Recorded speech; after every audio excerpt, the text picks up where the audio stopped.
Yo, what is up, everybody? It's your boy, Hot Rod Fuego, and let's get into some car news. It's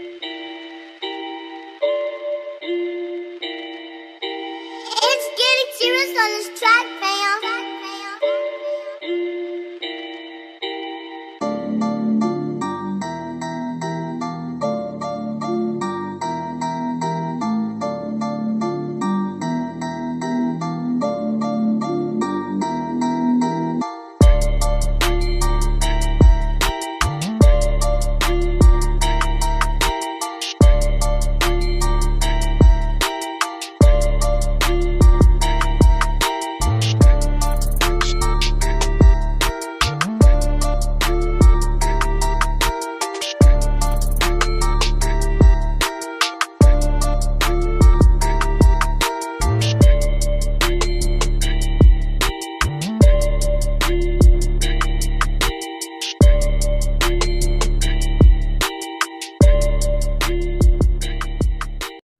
So we have former United Auto Workers president Gary Jones and Dennis Williams, who the feds say ran a racketeering enterprise. Now, this is a move legal experts say signals the government's interest in pursuing a takeover of one of the nation's largest and most powerful unions.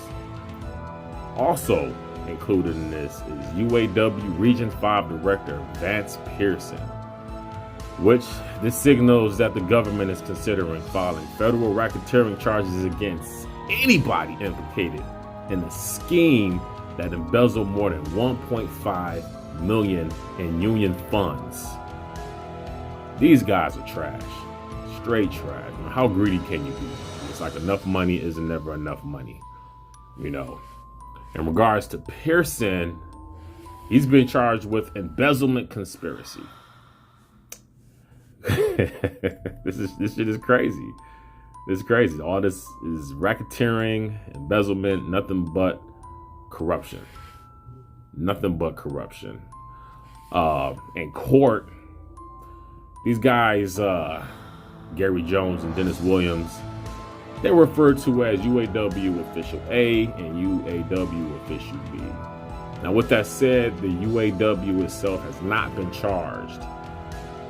And the U.S. Attorney Schneider has been critical of their efforts to provide information and to cooperate in the probe. So if they use the term racketeering enterprise, that could be a signal that the union itself is becoming a part of the probe.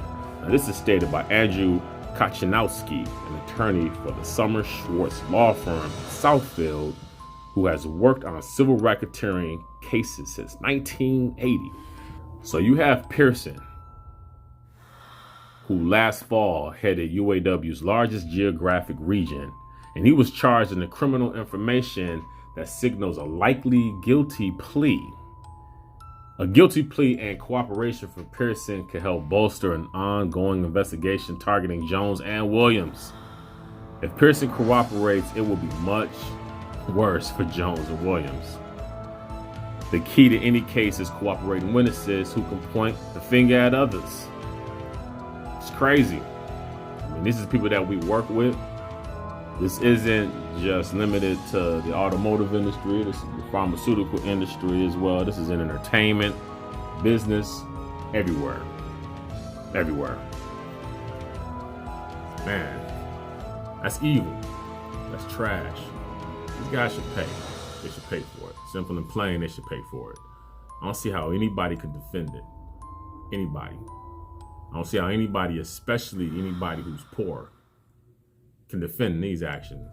I mean, you can't even, these are indefensible actions, you know. If you want to know what evil looks like, you want to know what corrupt looks like, these multi-million-dollar, billion-dollar CEOs, presidents, owners, who enough money isn't enough money. I want your money. Got my hand in the cookie jar. I'm gonna take it because I can, because I'm rich and I'm powerful. You ain't even gonna know about it. You're gonna suffer. But you know what? Eventually all chickens come home to roost. And that's what's happening now. And it sucks, but this is what goes on. It sucks that this is in the car industry. It sucks for it to be anywhere. It's car news. So let's talk about it. So there we go. So, you know, if you like this video, give me a like. Hit that subscribe. I appreciate the support. Thank you very much. This is just something I wanted to touch down on. It is your boy, Ara Fuego. Until we meet again, let's do it.